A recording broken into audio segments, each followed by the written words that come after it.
প্রতিদিন করার মতো কিছু ছোট ছোট আমলে সালেহ শিখিয়ে দিবেন।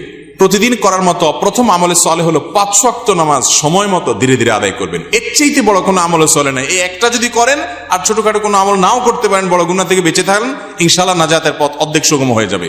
5 ওয়াক্ত নামাজ, এইটার কোনো বিকল্প ইসলামে আর কিছু নাই। এটা ঠিক রাখতেই হবে, এক্ষেত্রে কোনো ছাড় নাই। দাঁড়ায় না হলে বসে শুয়ে যেভাবে পারেন পড়তেই হবে, কোনো ছাড় নাই।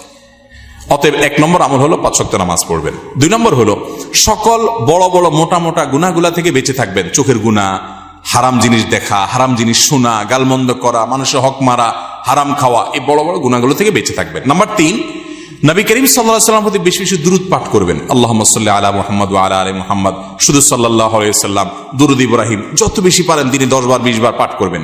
নাম্বার 4, ইস্তিগফার বেশি বেশি করবেন। আস্তাগফিরুল্লাহ ওয়া আতুবু ইলাইহি, আস্তাগফিরুল্লাহ ওয়া আতুবু ইলাইহি, আস্তাগফিরুল্লাহ আল্লাযী লা ইলাহা ইল্লা হুয়াল হাইয়ুল কাইয়্যুম, এরকম ইস্তিগফার করবেন। নাম্বার 5, যেই কোনো কাজ করবেন, এই কাজগুলোর পাশাপাশি কোরআনে কারীমের তেলাওয়াত প্রতিদিন একটু একটু করে করবেন। বিশেষ করে সূরা ইখলাস, কুল হুয়াল্লাহ সূরা একবার পড়লে 3 ভাগের কোরআন 3 ভাগের 1 ভাগ পড়ার সমান সওয়াব হয়। অতএব আপনি চাইলে কয়েক মিনিটের ভিতরে পুরো 1 খতম কোরআনের সওয়াব পেতে পারেন। বিশেষ সূরা ইখলাস পাঠ করবেন।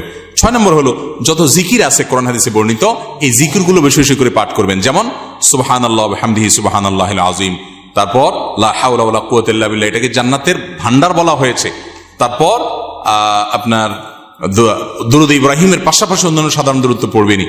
যত জিকির আছে এর মধ্যে একটা জিকির আছে ইয়া জাল জালালি ওয়াল ইকরাম, বেশি বেশি করে। তাহলে ইয়া জাল জালালি ওয়াল ইকরাম, সুবহানাল্লাহ ওয়া বিহামদিহি সুবহানাল্লাহিল আযীম এবং লা হাওলা ওয়ালা কুওয়াতা ইল্লা বিল্লাহ, স্পেশালি এই 3টা বেশি বেশি জিকির পাঠ করবেন। কোন মুসলমানকে জাহান্নামে দেওয়ার পর কখনো কি তাকে জান্নাতে দেওয়া হবে? খুব গুরুত্বপূর্ণ একটা প্রশ্ন। একটু আগে যে গোষ্ঠীর কথা বলছিলাম, যারা আমাদের নবীজির হাদিসকে অস্বীকার করে, তারা শুধু কোরআন দিয়ে চলতে চায়। শুধু কোরআনে এত ইনিশিয়েট দেওয়া আছে যে এটা দিয়ে সে চলতে পারবে না। শুধু কোরআন যদি দিয়ে চলতে চায়, কোরআন তারা আমাদের নবী থেকেই পাইছে, এখন নবীর কোরআনটা মানবে, হাদিসটা মানবে না। এটা হলো একরকম মামুর ভাইয়ের আবদারের মতো। তো এই লোকগুলা বলে যে যারা জাহান্নামে যাবে তারা চিরকাল জাহান্নামে যাবে, আর কোনোদিন জান্নাতে যাবে না। এটা ভুল কথা। কোরআনে কারিমে আল্লাহ রাব্বুল আলামিন জাহান্নামীদের বিভিন্ন বিবরণ উল্লেখ করেছেন। অনেক পাপের কারণে জাহান্নামে স্থায়ী থাকার কথা বলেছেন, কিন্তু এগুলো সম্পর্কে খোদ নবী করিম সাল্লাল্লাহু আলাইহি ওয়াসাল্লাম কি ব্যাখ্যা দিয়েছেন, যার পরে কোরআন নাজিল হয়েছে, যাকে আল্লাহ পাঠিয়েছেন আমাদের কাছে, সেটা তারা জানার চেষ্টা করে না। বুখারী সহ বিভিন্ন হাদিসের কিতাবে বর্ণিত হয়েছে সন্দেহাতীত ভাবে যে নবী করিম সাল্লাল্লাহু আলাইহি ওয়াসাল্লাম জাহান্নাম থেকে সর্বশেষ উদ্ধার হওয়া ব্যক্তি কিভাবে উদ্ধার করা হবে সে বিবরণ দিয়েছেন।